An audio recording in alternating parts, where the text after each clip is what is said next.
Welcome to Redefining Medicine, an intimate and personalized program that illustrates a different side of the practice of medicine. Our in-depth conversations will focus on the physicians and practitioners who are redefining medicine through their integrative, functional, and holistic approach to health and well-being.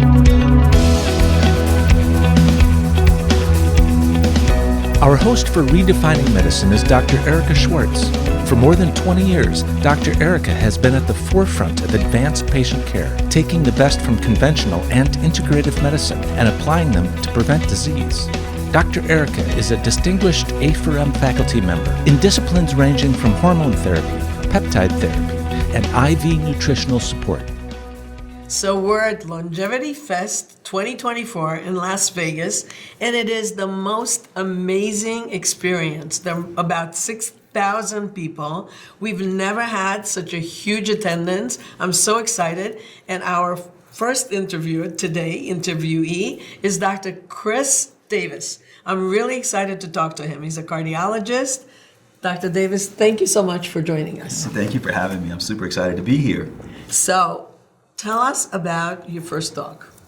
So my first talk is on the good, the bad, and the ugly of nitric oxide signaling. I'll be talking a bit about nitric oxide in a way that a lot of us haven't really thought about. I think we all understand the roles of nitric oxide in vasodilation, but there are lots of other roles of nitric oxide and nitric oxide signaling. What I mean by that is we all know about nitric oxide, but some of the products or metabolites like the nitrates and nitrites have their own role that I'll be talking about. Most of us know about eNOS, we've all heard about, but what about the other two forms of nitric oxide synthase? And so I'm going to leave it at that. I think that we have a lot more to learn about iNOS, inducible nitric oxide synthase, because I think that's why we get sick, have more oxidative stress, that nobody really has been talking about. So I'll leave it at that, but I'm going to be talking about that today and then tomorrow. Just give me 1 plus and 1 minus for our audience. 1 plus, 1 minus. Yes, please. Well, when we think about, a lot of my work I do is on environmental toxins. I'll tell all of my clients we get sick and we get old because of environmental toxins that we're exposed to. And I can show that over and over with lots of cases, some work that I've done with a lab out of Germany. But at the end of the day, those environmental toxins upregulate iNOS. Okay? iNOS produces more superoxide dismutase, produces more of these reactive oxygen species, which causes us to have more oxidative stress and inflammation. Right? Interesting. So that is a thing, I think, something that we really haven't talked about much. The role of iNOS and eNOS and iNOS are entirely different. Okay, but we don't talk about it very much. But then we're telling everybody to take nitric oxide. Yes, absolutely. So now you're going to bring us the other side, because there's always another side of the coin. Right. So it's still important, I think, to take nitric oxide products, but what we don't know about is the differential expression of nitric oxide based on whether it's iNOS driven or eNOS driven. And there's a big difference. I mean, iNOS, it typically was found in macrophages, and it's used for in the immune system, defense against bacteria, viruses. Right. But when it's upregulated, that's a problem. Okay, so any of our of the molecules that we're used to, everything in moderation, I mean, it has its good effects. But when nitric oxide is upregulated by iNOS, it's a problem. So what do you recommend? What happens? So we'll talk about that. One of the things we know, one of the things that I think that we have missed the forest for the trees is that the role of nitrates and nitrites are not simply to be converted. We know the role, I mean, when we talk about nitric oxide supplements, right? We've all kind of heard that there's this nitrate-nitrite pathway. Right. But more important than the nitrate-nitrite pathway, after reviewing all of this literature and watching a lot of, there's a guy named Bob Miller who does a lot of the genetic work, nutrigenetic research. His work has been incredibly powerful in me trying to put pieces together about iNOS.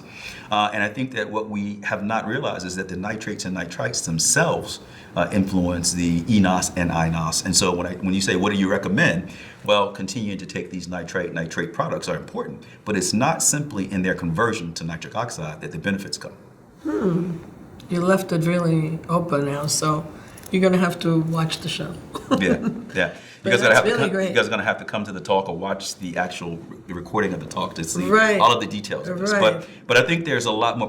Suffice it to say, there's a lot more to come on nitric oxide signaling. I think that's out there, particularly in all chronic illnesses, chronic inflammatory illnesses, including cardiovascular disease, including chronic illnesses like Lyme and mold toxicity. INOS is upregulated, and we just don't seem to, me diving deeper into this work, I'm the chief cardiologist for Human, and so they are a big nitric oxide company.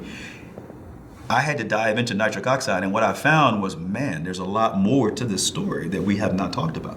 Isn't that always the case? Because whenever you're looking at something that looks too good to be true, Right. turns out to be too good to be true. Right. And you have to see the other side. Yeah, absolutely. And I think what you said that was really important is moderation. Yeah. It's because we start taking drugs, medications, supplements, and we take them forever, and we don't realize the accumulation of them and how it will affect downstream. Right. I think that one of the things we talk about is the Goldilocks effects, meaning, too much, the too little is not a good, too much is a problem, you need just the right amount. And with nitric oxide, that's one of those things. And I'll show a lot of data today about mitochondrial signaling and how at low to moderate levels of nitric oxide, it is very helpful. Upregulates or stimulates A and B counties. But when we get to higher levels of nitric oxide, it actually inhibits the electron transport chain, right? It inhibits the TCA cycle. And so, again, in moderation.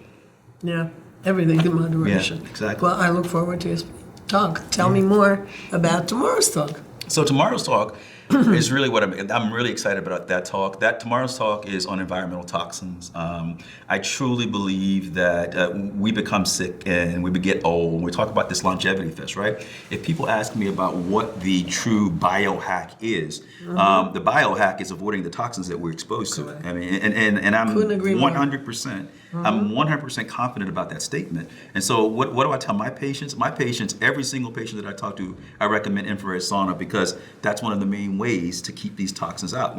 Obviously, we have to optimize our detox pathways, but using infrared sauna is incredibly powerful in kind of keeping these toxins out. And there's no way we're going to be able to avoid toxins in our environment, right? They're there, right? We can try to do all the right things. We can have water filtration systems. We can watch the pots and pans that we're using. We can watch the personal goods that we're using. But at the end of the day, okay, what I've realized is that there's no way you're going to avoid every single toxin that we're exposed to, right? And so optimizing your detox pathways, optimizing, using infrared sauna is an incredible way to keep those toxins out. So tomorrow I'll be talking about environmental toxins and cardiovascular disease, and I'll be talking about how those environmental toxins damage the vasculature and playing a role in coronary artery disease and other vascular disease.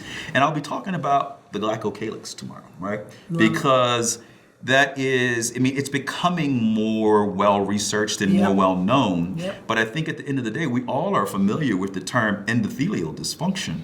But at the end of the day, that endothelial dysfunction is derived from a glycocalyx being damaged. Right? So we need to understand if there is a way for us to recreate that glycocalyx, then we can presumptively, at that point, protect the endothelial lining more when the glycocalyx is there. And in my cardiology practice, I saw that after COVID, and this is when I got interested in the glycocalyx, people coming in with blood pressures of 220 over 120 that never had blood pressure problems before, right? On 5 different medications, right? And what we did, I have a device that we measure vascular compliance. And the vascular compliance What's the device?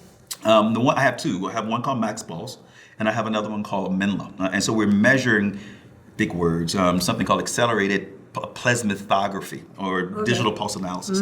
And it allows us to look at endothelial function. So it's looking at the compliance or elasticity of our arteries, surrogate markers for heart disease. And what I saw was that these people that have this incredibly high blood pressure, their vessels were very stiff, right? And then once you start to give them products to reline the endothelium, so initially I was using endocalyx, and now I use a product called glinocalyx. And that glinocalyx is a product that actually has a few other ingredients, and it's a little simpler to use. Endocalyx was 4 capsules a day, and compliance was not the greatest. Glycocalyx is 1 capsule a day, much easier to take. And that relines those arteries, that endothelium, with the glycocalyx. And all of a sudden, 5 blood pressure medicines go to 0 blood pressure medicines because we have the glycocalyx. Right. And that happened over and over and over again. And so I think we have a lot more to learn, and we're going to see the glycocalyx is a really important part of vascular health. But I think we're going to see that it's much more than just vascular health as well. I was going to say that. You took the words out of my mouth. I was going to say, so if it affects cardiovascular, does it affect everything else? Everything else, absolutely. So absolutely. You have to look at it. So this is amazing because, I mean, I've been reading about glycocalyx for a long time, and we talk about fixing it, but then nobody connects it to a clinical picture. Right, and right. you just did that, which is really amazing. The best blood pressure, I mean, from my cardiology practice, it's the best blood pressure nutraceutical that I think there's out there, glycocalyx products. I love it. I love it. So it has nothing to do with statins?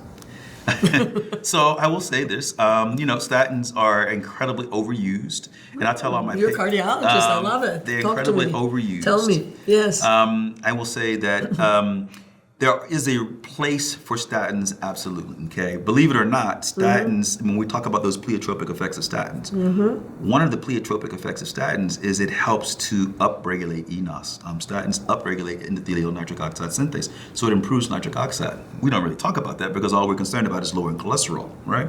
Cholesterol, at the end of the day, is not the cause of heart disease, okay?